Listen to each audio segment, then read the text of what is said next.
Good morning, accelerators. I'm Diane Spadola, and this is your Traction Tuesday at 10. It's Mardi Gras, it's Fat Tuesday, and although there's no celebrating going on in New Orleans, this girl is using any excuse to be able to celebrate, especially now when we can't go outside. We're having a big snowstorm in Cleveland. And we can't be with other people in the way that we normally would be socializing. I have to say that for the last 4 days, I've been enjoying these things called puchkis. They're actually a donut that's made in Cleveland. They're Polish, but the cool thing about them is they have like 15 different fillings, and they have way more filling than they have donut. So it's really quite the treat. I'm done with that though. So now today I'm back on the wagon. It's February 16th, and I want to talk to you today about fear. Fear that entrepreneurs need to overcome. The important thing that we need to remember is that fear breeds on fear, okay? It gets exponentially bigger as you avoid the things that you feel uncomfortable doing, the things that you're fearful of. It's very easy to let it hold you back from doing the things that you need to do in order to move your business forward. How many of you ever felt anxiety about doing something for the first time? And that anxiety has a tendency to build the more that we think about it and the more that we avoid doing the thing that's making us anxious. It can come to the point where it actually paralyzes us from doing anything new, trying anything new, taking any risk. And it's a primary reason why some people will stay in a job that they hate for years and years and years. Now, that's not our issue because we're entrepreneurs. We're those creative types that are happy to jump into something new. But there is still fear associated with those things, being an entrepreneur. So let's talk about a few of them. The first one is fear of change. Our brains are actually programmed to avoid change. So you need to know that you have a predisposition to avoid change in the first place. Most entrepreneurs don't have an issue with change, which is the reason why they became entrepreneurs, because they didn't like things to stay the same. But it's something that you need to look out for, especially during times like now when everything around us has changed and our whole world seems sort of upside down. We still need to figure out a way to overcome and pivot so that we can do what's necessary to make our dreams come true. Fear of failure is the second one. Could be anything from unbearable embarrassment to the loss of everything. So what I encourage you to do when you're facing fear of failure is think about what would happen if you didn't act. What would your life look like if you didn't take this action that you're afraid of? Will you regret it next year, a year from now, 5 years from now, 10 years from now? Everything in your business is an experiment. You either succeed or you learn. You either win or you grow. The third fear is the fear that you don't know enough. Posh. Blind spots, gaps in knowledge can be filled in by mentors, advisors, coaches. And one of the things that we need to do is we need to trust our gut, because sometimes inside of us, the answer is there. It's readily apparent. We just need to look for it, acknowledge it, and go in that direction. The fourth fear is fear of the unknown. This has to do with uncertainty. It's very strongly linked to fear of change and fear of failure. I'm thinking that the best advice that I could give you is you need to kind of, and I'm not saying analyze to the point of paralysis, I'm just saying you need to figure out how you can increase the likelihood of success, okay? How can you sit in the driver's seat for your business? Identify the obstacles that you may come in contact with and anticipate or plan for a way to come past them. Number 5 is fear of committing to business expenses. This might not seem like a really important thing, but you have to remember your business is really designed to make money. It's designed to support you and your family. It's designed to help you make your dreams come true. So if you are unwilling to commit to business expenses in your business, that's a problem. Putting resources on the line is kind of part of what being an entrepreneur is. And although it's a little scary, every business might need an infusion of cash from time to time, especially in today's difficult economic times. So you might need to put money towards marketing. You might need to create a website. You might need to hire staff. One of the things that I try to remind myself is that if I'm plateauing, like if my business is flat, it's neither growing nor going down, can that investment allow me to push past that plateau? In which case, if it can, so that I'm back in the growth mode, then that investment is a wise one. Sixth is a fear of risk. There's a big difference between calculated risk and unmitigated foolishness. So think about which you have in front of you and think about whether the risk is actually dangerous. Because dangerous risks are they might give you a thrill for the moment, but they're kind of like gambling. And you have to remember that in gambling, the house always wins. So calculate your risks. Don't do things that are foolish. And remember that some risk is good, but to the extent that you can control that risk, that's even better. I like to call reducing risk strategic planning in my tiny little business. And it allows me to move in increments towards a specific goal. Seventh, fear of disappointing others. This could be your spouse. This could be your kids. This could be your boss in your day job.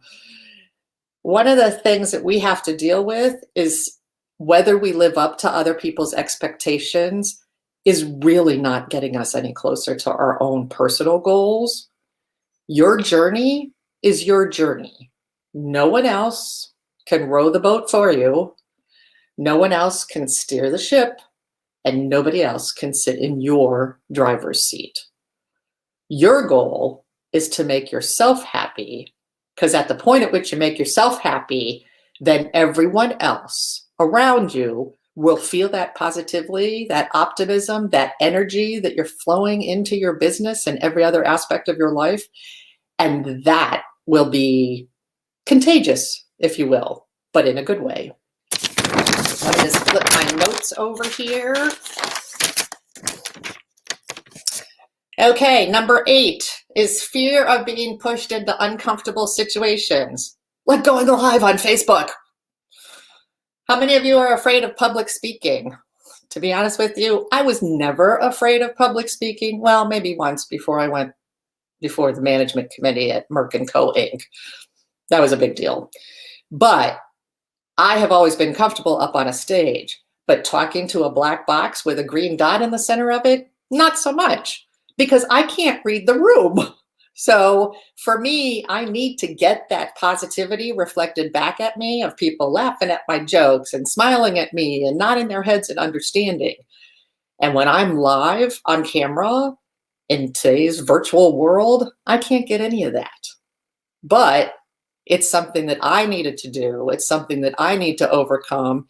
And it actually, I don't know, going live makes me feel like I'm having a conversation with you. So I need to push past my fear and get on with it. The more I do it, just like skydiving, wind sailing, driving a race car, riding a horse, or learning how to ride a bike the first time, you need to practice. And the more that you practice, the better you're going to be at whatever it is. It's really important to get ready, all right? And that readiness is something that you need to do before you actually jump out of the plane, okay? My brother once, when I was a kid, we went up to Copper Country, Michigan to visit some relatives. These relatives actually lived on a lake or had a summer home on a lake. And so that's where we met them because it was summertime, family vacation, school was out, et cetera, et cetera. they decided to take us, me and my two brothers, water skiing. Now, none of us has ever tried that before. We were all very, very young. So my eldest brother went first. He fell, he fell, he fell, he fell again until he was completely exhausted. He never once got up, even for like a split second, on those water skis. Next went my middle brother, and he got up on the very first try. Now, he wasn't the most coordinated one in our family. He wasn't the strongest. He wasn't the most athletic. When he got dropped off at the dock, as you know, the motorboat like pulls around and deposits you and your water skis closer to the shore. He came out of the water and everybody wanted to know, how did he do that?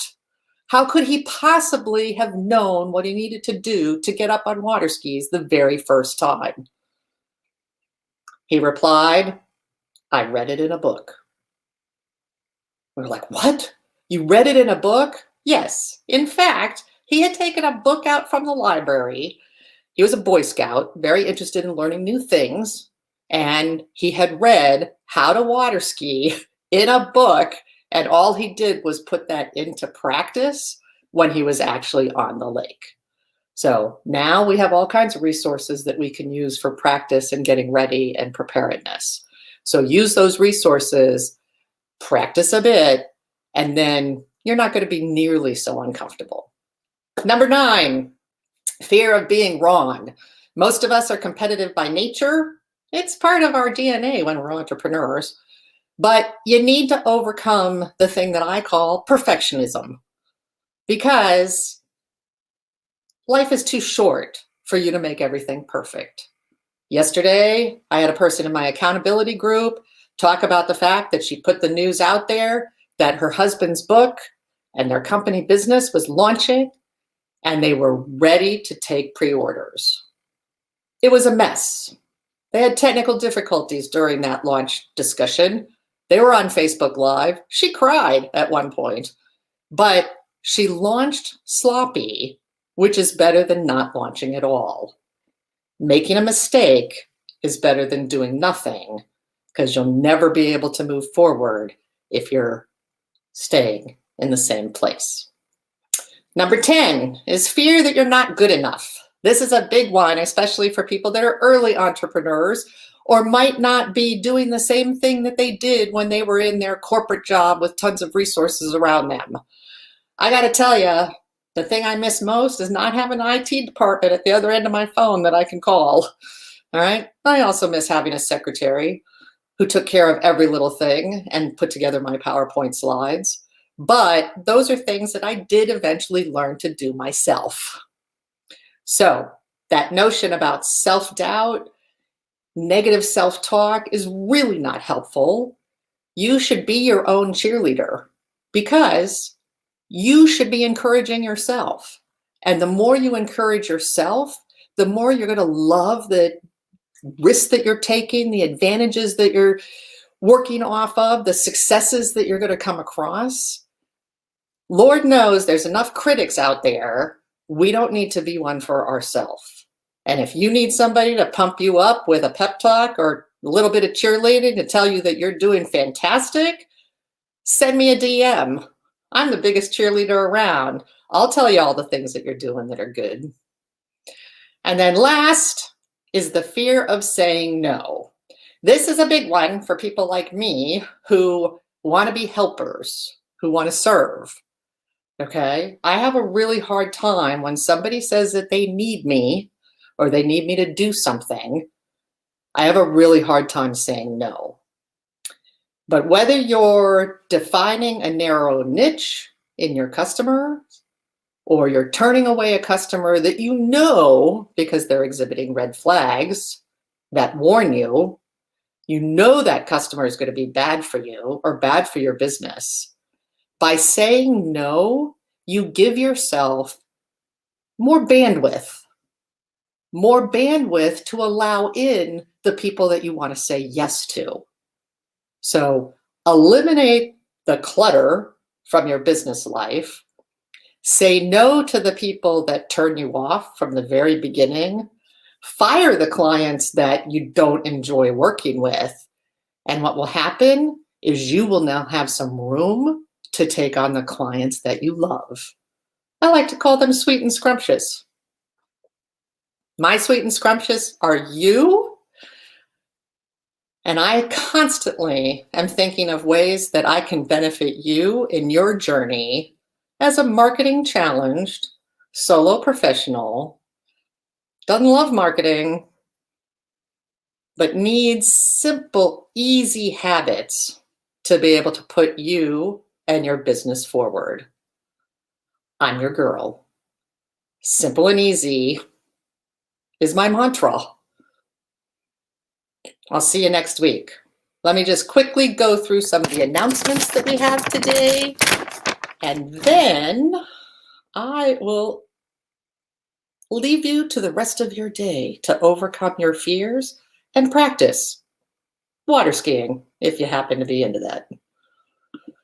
Okay, if you're not a member of my online classroom known as Accelerate Your Success, you definitely want to join.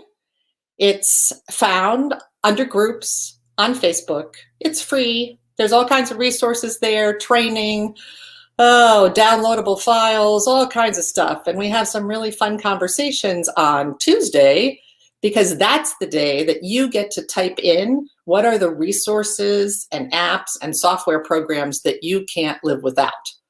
All of those suggestions get put into something that I call the Taco Tuesday Resource Guide. And that Taco Tuesday Resource Guide is there for all members to download, totally free. Every 6 months we revise it. The last revision was done in November, and we'll be revising it again in April of this year. So put in the resources that you have, and maybe we can all share with each other. Traction Tuesday at 10 appears at 10 a.m. every Tuesday, and that's Eastern Standard Time. I usually live stream on Facebook, on both my page and my group, and YouTube all at the same time. I use a really fun software called StreamYard. And if you're interested in learning how to use StreamYard, don't hesitate to get in touch with me. It's a really, really fun tool. And the best part about it is that when it's all done, you don't have to move your videos from one place to another because you went live simultaneously. Past episodes of my video blog were Thursday afternoon tune-ups, and those can be found on my website, which is printed on the screen. I would love to be connected with you, both on LinkedIn or Instagram, or here on Facebook, if you're not already my friend. So don't hesitate to get in touch. I link out on LinkedIn about 10 minutes every day. So feel free to send me an invite and I'll shoot you a message back. I launched my first, it was the last one I did because I'm doing another one today, but it was my first newsletter for 2021. It's called Weekly Traction Tips, and it basically enables you to move forward, get unstuck, and accelerate your own success. This week, I haven't decided what I'm writing about, but if you sign up for my newsletter, you can download this free 10 tips for things that you can do to market your business or grow your business during the pandemic. And then you'll be on the list to receive them in your email inbox from this day forward. Past issues of the newsletter can be found on my website under the term blog. So for now, all the fun stuff, all the action, all the conversations and contests all take place in the Facebook group known as Accelerate Your Success. I will see you in the group, and thanks for watching.